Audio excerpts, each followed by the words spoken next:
sink, sink lower and lower, all the way down, until I wake up again.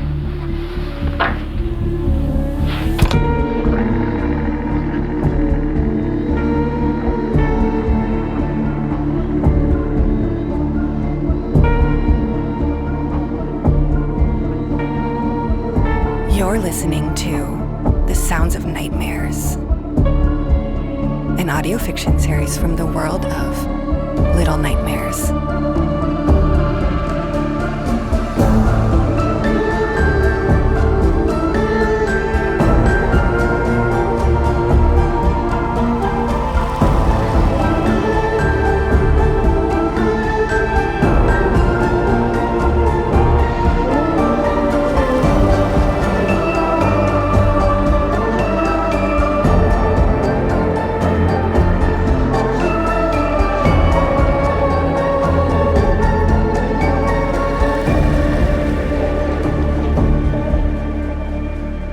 Chapter 6. The Lonely Way.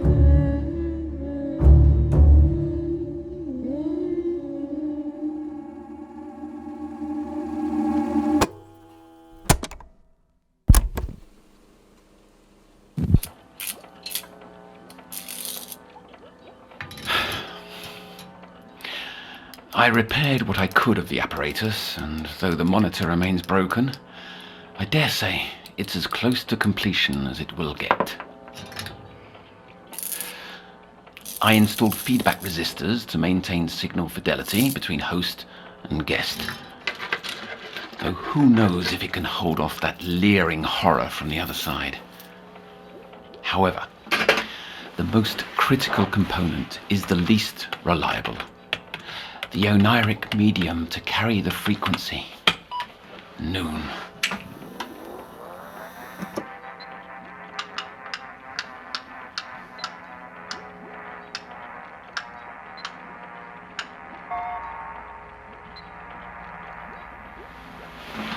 Two nights prior, I feared she was lost permanently.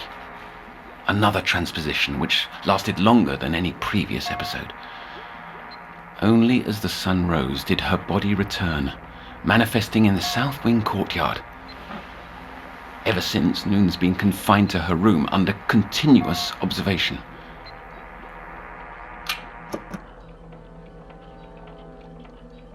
He must have let her go. Why?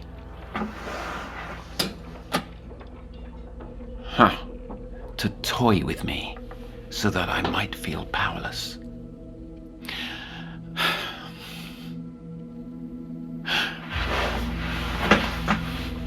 Zahi's gaze. The moonlight hits the painting, recalling our first session.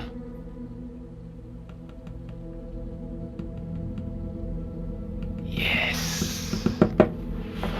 The image is clearer than ever. She will be my astrolabe, my guiding instrument to locate distant shores across an ethereal ocean. If I cannot get to the ferryman, she will bring him to me.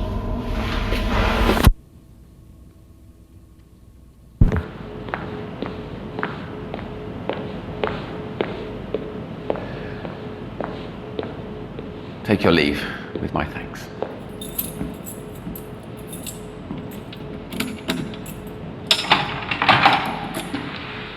Now what? Oh, it's you. How are we this evening? That's a first? You've got nothing to say? Don't feel like talking. To anyone or to me? Do you see anyone else? That's your prerogative. Nonetheless, I came to listen. No, you never really listen. No flour or cake this time? To buy me over? I shouldn't have told you. You don't believe that. I know your lies well enough by now. Mum once said that keeping the truth from others can't change it. Even if it spares unnecessary pain? The growth is likely benign, harmless. No, not knowing hurt me more. I didn't know a tumour was growing in my brain, but I felt it this whole time. You're fibbing again. It's not B9 at all, is it? I don't know. What I do know is that the body often knows something's wrong before the mind. The key is learning how to tune into its station, to listen. That's your specialty, Counsellor. And now is the time to open our eyes and ears to your body. The time to let me in. I'm rather done with machines, with tests and with you. It will work, this apparatus. Finishing it has stretched the bounds of my knowledge, which I vowed from day one. It holds the capacity to connect our brains so that I may see through you into the nowhere. I can help you like I've always promised, but only if I can speak to the ferryman. Who? The candleman. No, you said ferryman. Why did you call him ferryman? That's what she called him, isn't it? Cece. She saw him too. That's why he's the only one who can help me understand. Understand what? Everything! I've been poked at, studied, talked at, and hooked up to medical machines, and for what? My head! A fire burns in there, and I want to sleep. But I'm afraid at the same time, and that nurse is always interrupting! My machine requires you to be asleep, Noone. The dormant brain generates theta waves, patterns which the device uses to align neural pathways through a computer interface. Once our brainwaves are tuned... Well, do you remember when we considered mutual dreaming? This facilitates that experience. I don't understand anything you just said. We can face your monsters together.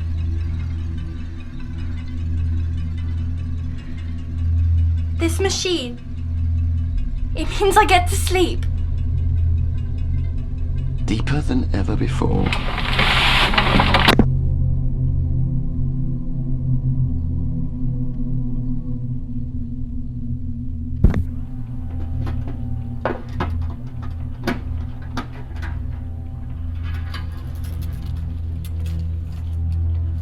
Metal spider webs.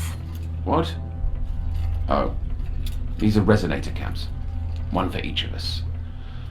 The mesh of filaments transmit electrical pulses between our brains via the interface.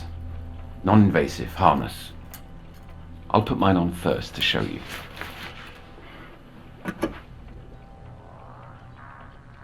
I've changed my mind, I want to go. There's no going back. Some sweets to put yourself at ease. Take them. 3. I don't want any. My stomach feels so ill. Take them! All right. As you drift off, let's start as we always have. Where did you travel the other night? Last time you slept?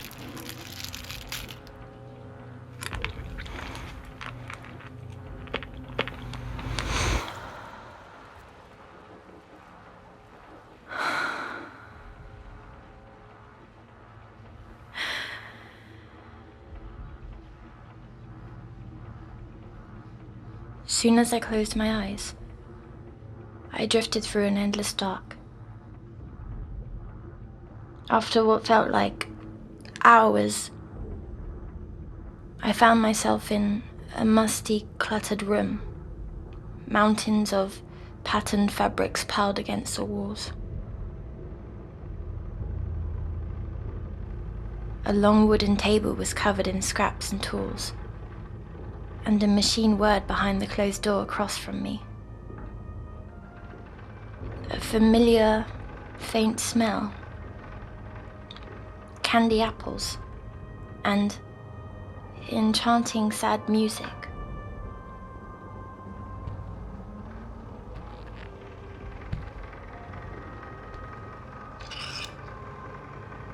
Against one wall was a rack packed with clothes.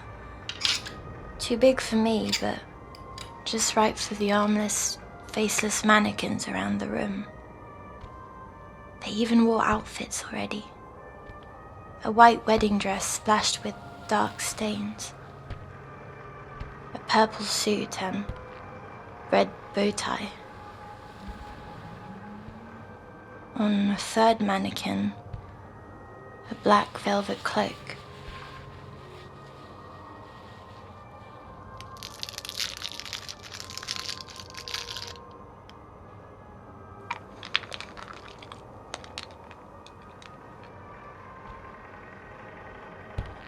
At the foot of a table, I discovered a wooden chest and lifted the lid to see it stuffed with smaller outfits.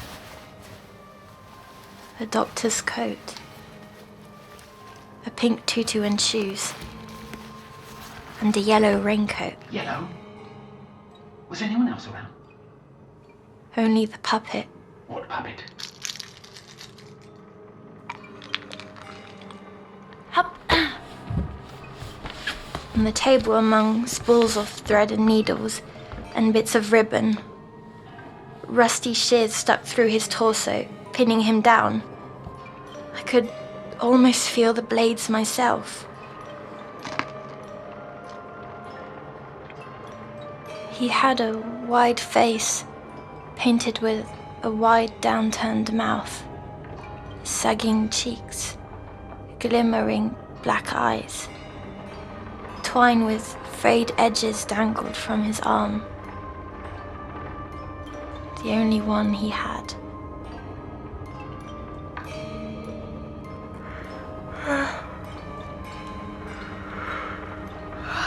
His clothes were rough worn, dressed like one of those carnival people at Rusty's show. I leaned in to get a closer look, and he jolted to life, grabbing my leg. He yanked until I fell and struggled to break free, kicking at him, but he held tight to my ankle.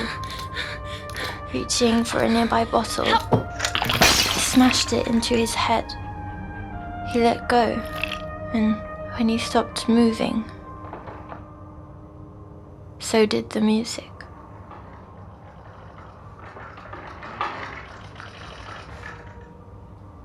I jumped off the table into the wooden chest from before.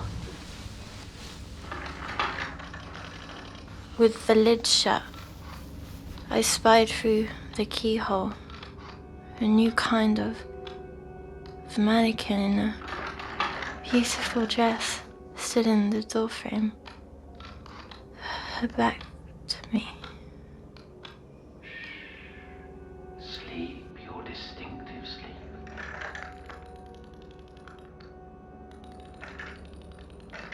Her little movements were stiff, mechanical.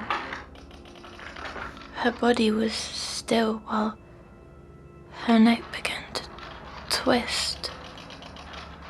Her hair was too shimmery, her lips too wet, and her eyes too glassy, all too elegant to be real or fully fake.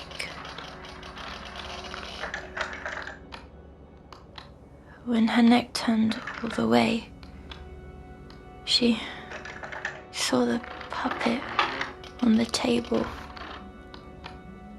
the broken bottle.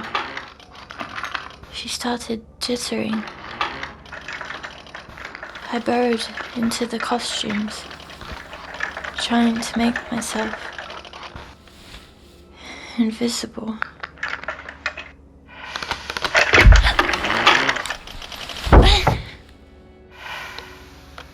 She opened the chest, removed a tan trench coat, sewing closed a tear along one seam.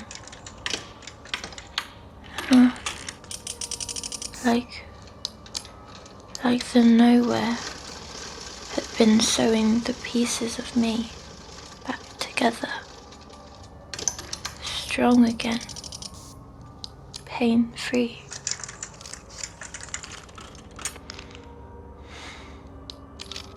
She's nearly out. I tucked away. She took out a gunny sack. One slit. I would be next. No escape. Help! I held the lid closed tight.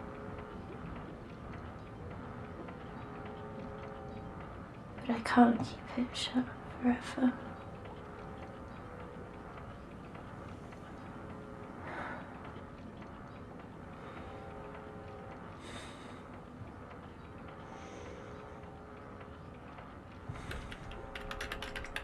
She's reached the hypnagogic threshold. I'm connecting our neural relays before she crosses.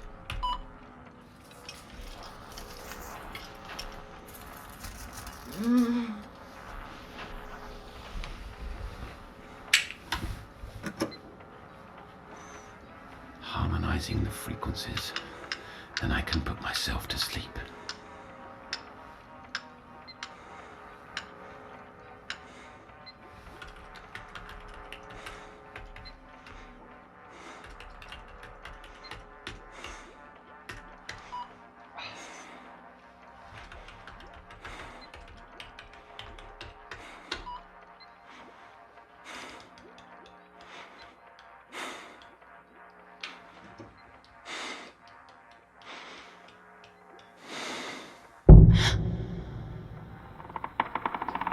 Someone's opening the chest.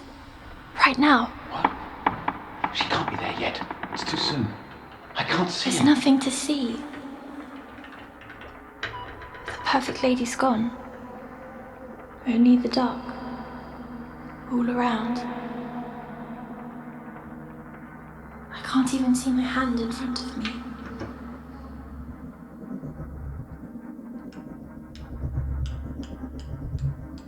Asleep and awake. Both at once. It appears so. Normally this occurs only under certain conditions. Yet somehow that's happened now. It's better than I'd hoped for. Don't do anything yet.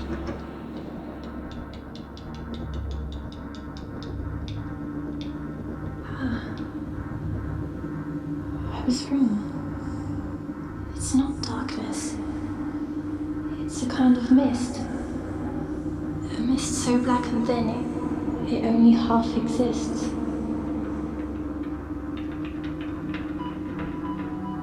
Oh. That's where I am. The halfway place. You're in the threshold. Wait for me, Noone. Wait. I've been here before. With the candleman.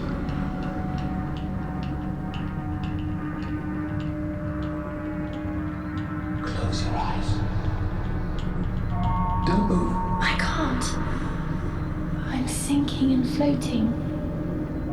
There's no floor. Only the mist spreading its fingers so I can see myself. As if rebuilding me piece by piece. And above me, or below, the brightest stars you've ever seen, twinkling as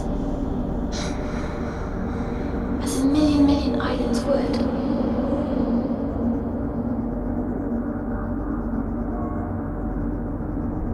I feel I've been going for ages, yet I'm not tired at all.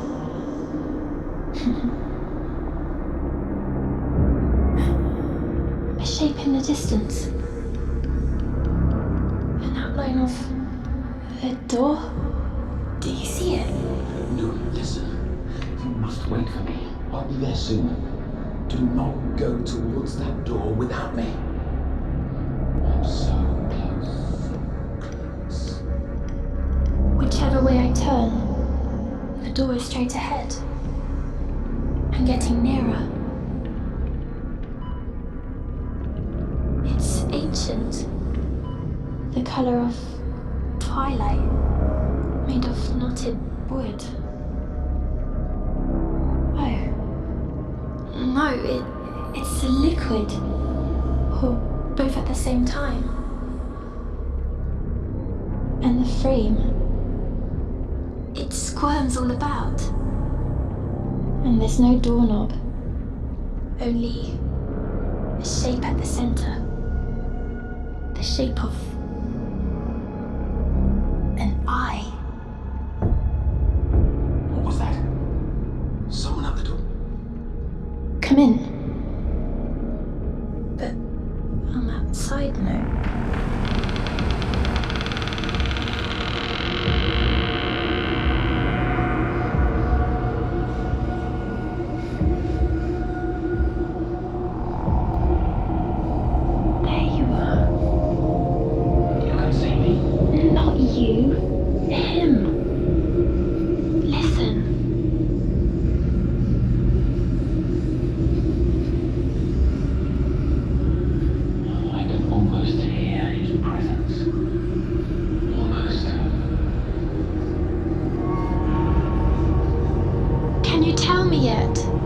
me? Did you take my sissy? Only youth blooms, petals pure, but uprooted, spoils wait within. In the door? Where are we going? No, stop. Is she in there? Where is my sister? A world as wide as the deep, and narrow as the well. I'm stepping through.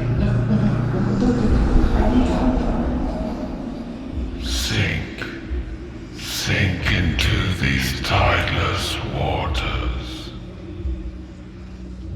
He's taken my hand, welcoming me to the other side of the door. The stairs here go every direction at once. Otto, if only you could see it. More stars. Constellations and rings around the pulsing red moon.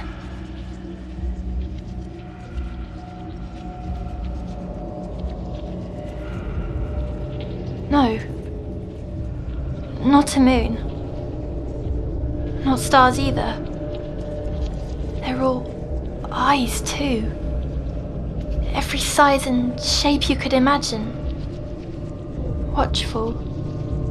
Shimmering. Blinking. Their light dripping down into the dark mist. I feel them looking at me. Into me. And they like what they see. Don't let the door close. Leave the girl. Please leave her with me. The Counsellor.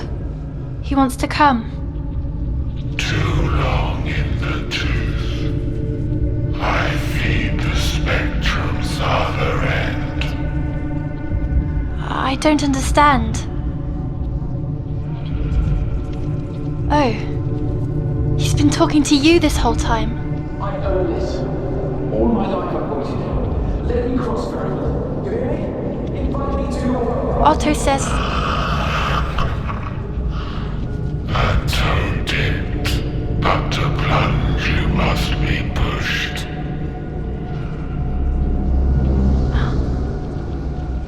the door's changing now. Thumping. No. It's the image in the frame that's changing. A blur of faces. Children. And... I'm sorry, Counsellor. The door's drifting away from us. How do I enter? I need to know. Tell me how to cross. Tell me. A quarter will be granted. The toll set in torments, not yet paid. I have nothing more to give. What else do you want? Sleep. Sleep now, Ruth. Sleep into nowhere. Take my hand again. I want it. Not you. The Candleman. I'll be lost without him. Where are you? Please. I need to see my sissy again. The smoky fingers are mixing with the blinking eyes. And the moon is opening up, swirling all around. I feel like me again. Give her back! Give her back! Do not go without me! Give her back, damn you! No!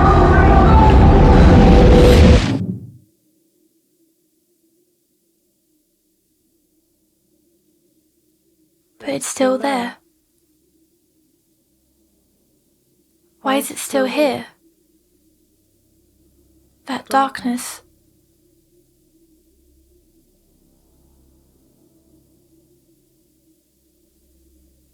That's the secret.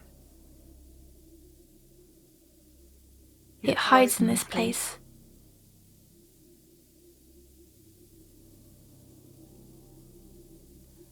My body knew all along.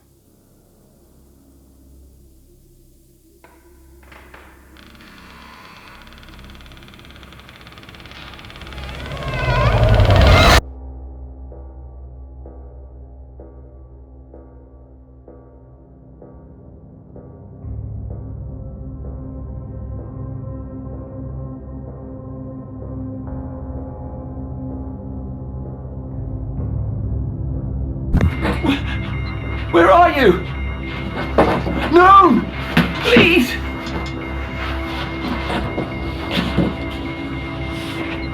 Not again.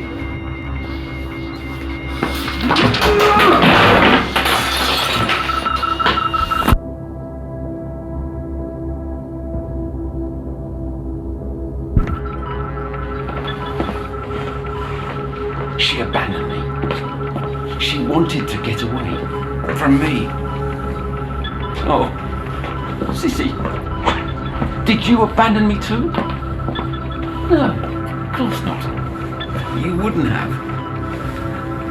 You wouldn't have. How could you leave your little brother behind? Oh, no, you wouldn't have.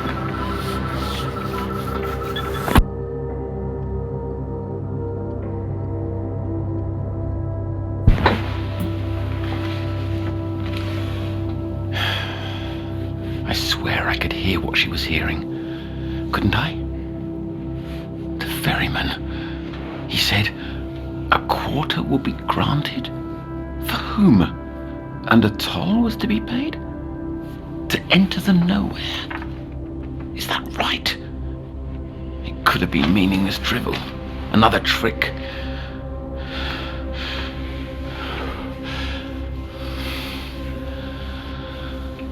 If only I could sink lower and lower, all the way down, until I wake up again.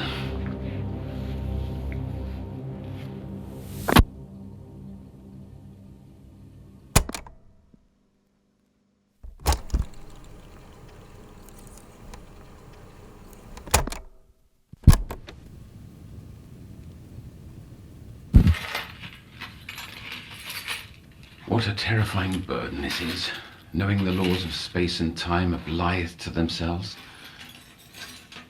Her dream still lingers within me, descended upon my being and into the county's. I've done nothing but weigh his words over and over. If the ferryman spoke some arcane truth, there's another way to cross the threshold. And when I do, the path will have been paved with bricks of fear. I will review every tape, uncover every secret. The answers lie therein. So nearly was I swept away. Ethan, you shouldn't be out of your room. Oh, somnambulism. Your dreams have led you to me, then. You're sleepwalking, that's all. A common parasomnia in children. But if it's a new symptom, that could indicate something has changed. What? Oh, the mess. I was looking for something I lost. But I think I've just found it. Let's get you back to sleep now. And tomorrow, together, we'll dream and dream and dream until we sleep again anew. Hold on, before you go.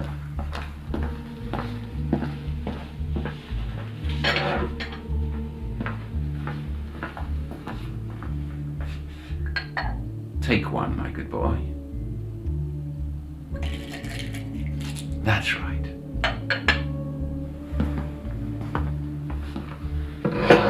Sweets for my sweet.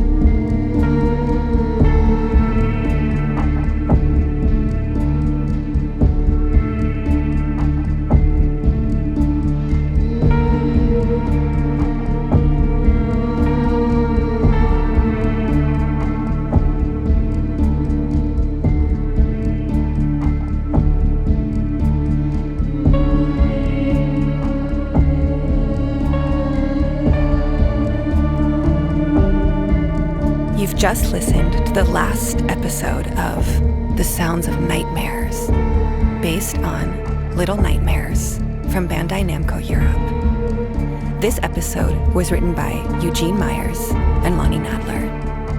The series is produced by Louis Creative, which is part of the Louis Media Group. Our writers are Mike Bambridge, aka Super Horror Bro, It's Just Jord, Eugene Myers, Lonnie Nadler, and Supermassive Games.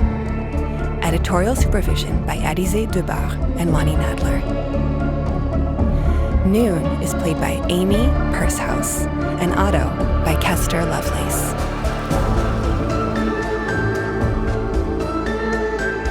Lonnie Nadler is our showrunner, and Thomas Rosès directed, edited, and mixed the episodes. The music is composed by Tobias Libia and Thomas Rosès. Marion Girard is head of production, and Lucille Rousseau-Garcia is our producer for Louis Media. Lucas Roussel is executive producer, and Adizé Debar is our producer for Bandai Namco Europe.